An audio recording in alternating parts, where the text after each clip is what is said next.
Essential English phrases for daily conversation. Speak English confidently. Hello everyone and welcome to English Book Channel. I am Sham. And I am Paul. Today we have a super exciting topic. We are going to be talking about everyday useful phrases. Those little gems that make your English sound natural and help you communicate much more easily. That's right, Sam. These aren't complicated grammar rules, but simple, powerful phrases you can use right away. Before we dive in, please remember to like this video, share it with your friends, and subscribe the English Book channel if you haven't already. Your support helps us make more great content for you. Yes, please do. And if you enjoy this episode, leave us a comment below. We love hearing from you. So, Sam, let's start with the absolute basics.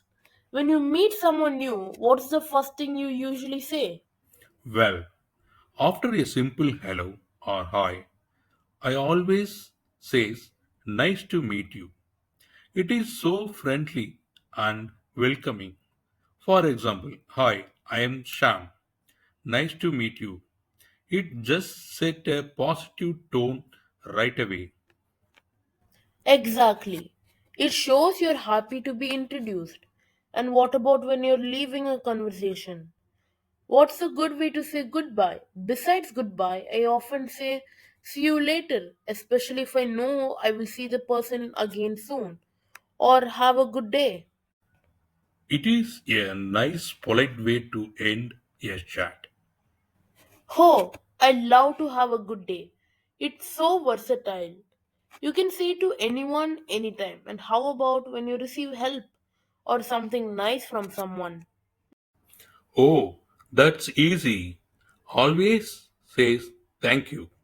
It is so important to show appreciation and the response, of course, is your welcome. Simple but essential. Definitely. Thank you and you're welcome are like the building blocks of polite conversation. You hear them everywhere. Paul, what happens if someone says something and you don't quite understand? Maybe they spoke too fast or it was noisy. Ah, that's a very common situation for English learners. The best phrase to use is could you please repeat that? It's polite and clear. You can also say sorry, I didn't catch that. Yes, those are super useful. And what if you understand the word but not the meaning? Like if someone uses a new idiom or a difficult concept. Great question, Sam. Then you can say, I'm sorry, I didn't understand. Could you explain it again? Or for more specific request, could you explain that in more detail? Please? This shows you're trying to learn and understand better. That's really helpful. It shows you are engaged. What if you need someone's help with something practical, like you are lost or need to open a door? The go to phrase is, can you help me please? It's direct and polite. For example, if you are in a store, excuse me, can you help me find out the milk, please? Perfect. And if you need something specific, you can say, could I have or may I have?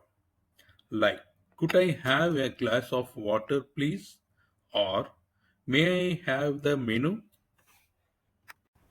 Excellent point, Sam. Those are polite ways to ask for things. And remember, adding please and thank you always makes you sound more polite and friendly.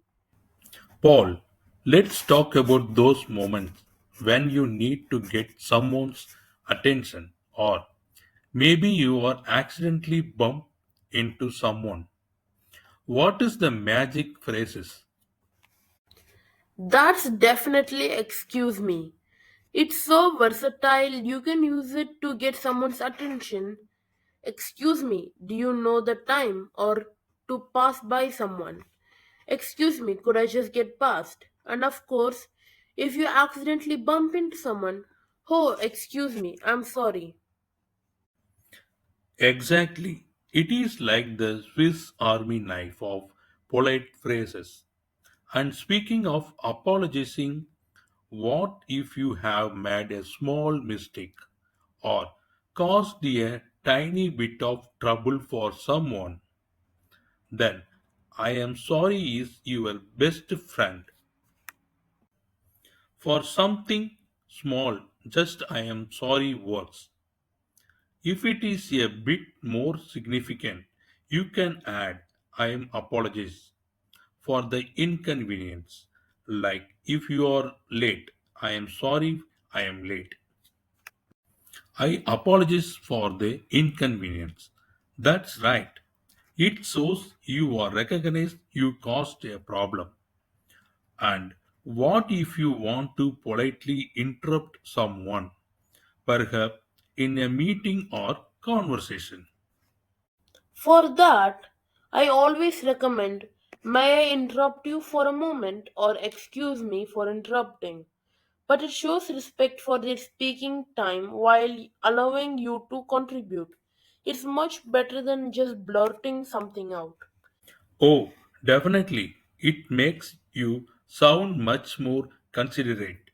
And what about when someone is talking too fast and you are struggling to keep up? That's a common challenge for learners. Just politely say, could you please speak more slowly or would you mind speaking a bit slower? Most native speakers will be happy to adjust. Yes, they really will. We want to help you understand. And how about when you need to confirm something? You are heard something, but you just want to make sure it's correct. You can say, so if you understand correctly, you mean, or you are saying. This helps clarify and avoid misunderstandings. It is also good for active listening. So, Paul, sometimes we need to express what we prefer or what we did like to do. What are some good phrases for that? A very common and polite way to express a preference is I'd prefer home to or I'd rather. For example, I'd prefer to meet in the morning or I'd rather stay home tonight. Yes, those are super useful. And what about when you want to suggest something or purpose an idea? You could say how about or what about. For example, how about we grab coffee tomorrow? Or maybe we could. Maybe we could go for a walk. I use how about all the time. It's so natural. And what if you really like something or you think something is good idea? You can say that sound good or that sound like great idea. And if you are agree with someone, a simple I agree or I think so to work perfectly. And on the flip side, what if you don't agree, but you want to be polite about it? This is important for smooth communication. You can say, I am not sure. I agree with that. Or I see your point. But this shows you have listened. But you have a different perspective, or even I have a slightly different opinion. Paul, let's move on to making requests. Sometimes you need someone to do something for you. How do you ask politely? The classic phrases are, Could you please or could you mind? For instance, could you please send me the report? Or could you mind helping me with this task? Remember, if you are used, could you mind? The verb usually end in ing, like could you mind closing the door? That's a great tips about the ing form. And what if you want to ask for permission? Then may I or can I are your go to phrases. May I come in or can I borrow your pen? May I is a bit more formal, but both are fine for everyday use. Perfect. And on the other side of the coin, how do we offer help to someone? It is always nice to be proactive. Definitely. You can say I can help you with anything. Or do you need any help? If you see someone struggling, you can even say, let me know if you need any help. It shows you are available and willing to do assist. I love let me know if you are need any help. It puts the ball in their court so they don't feel pressured. And what if you want to offer something like a drink or a piece of candy? You can say, would you like or do you want? For example, would you like to some coffee or do you want another slice of pizza? Those are all super friendly ways to interact. It makes conversations flow so much better. Sometimes things don't go as planned.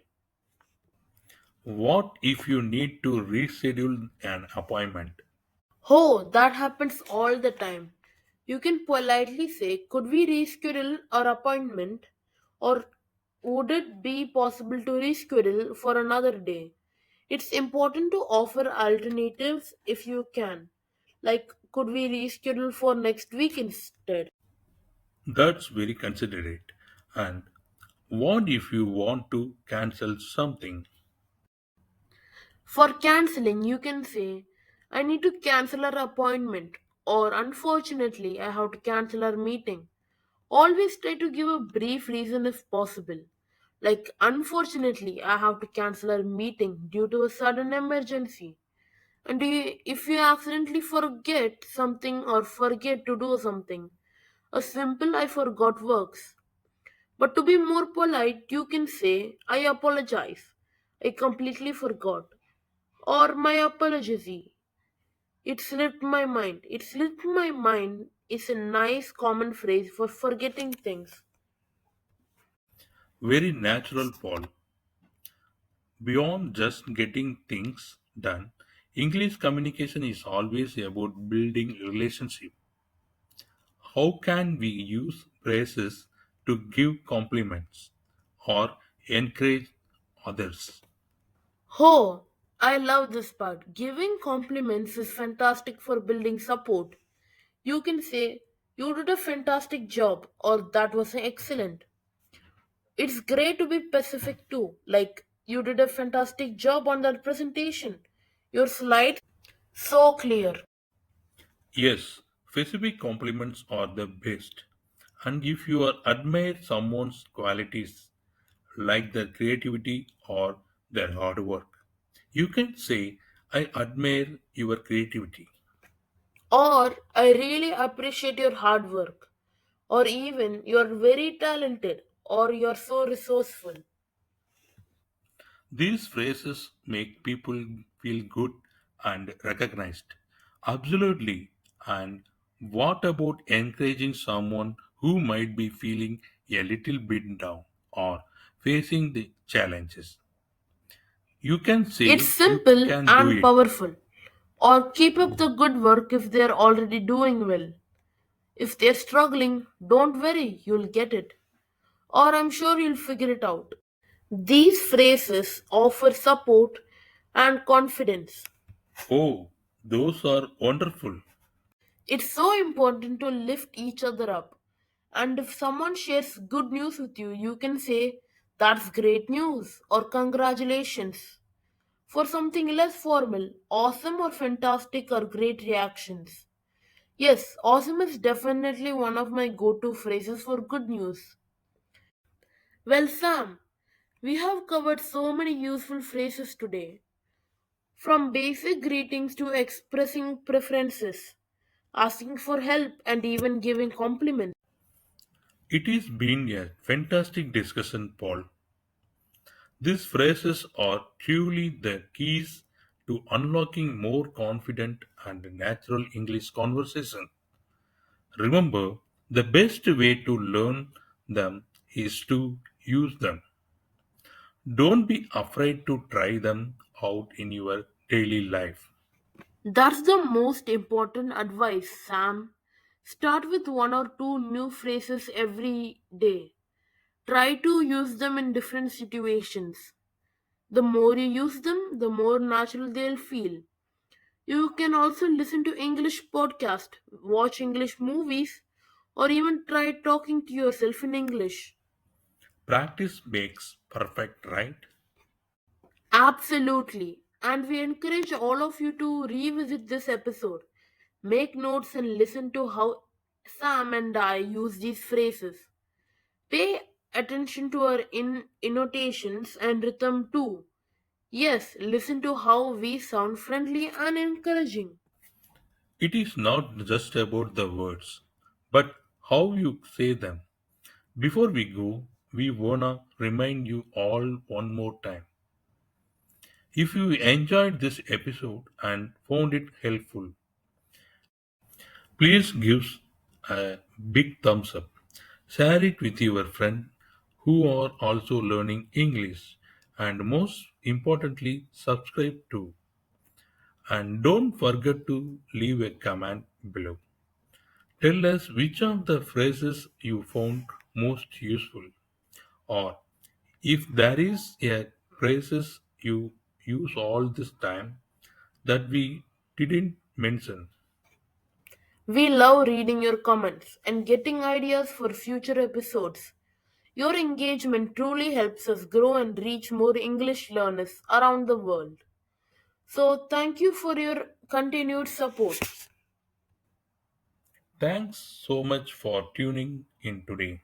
Everyone, we hope you feel more confident and ready to use these everyday phrases in your English conversation. Keep practicing, keep learning, and keep speaking English.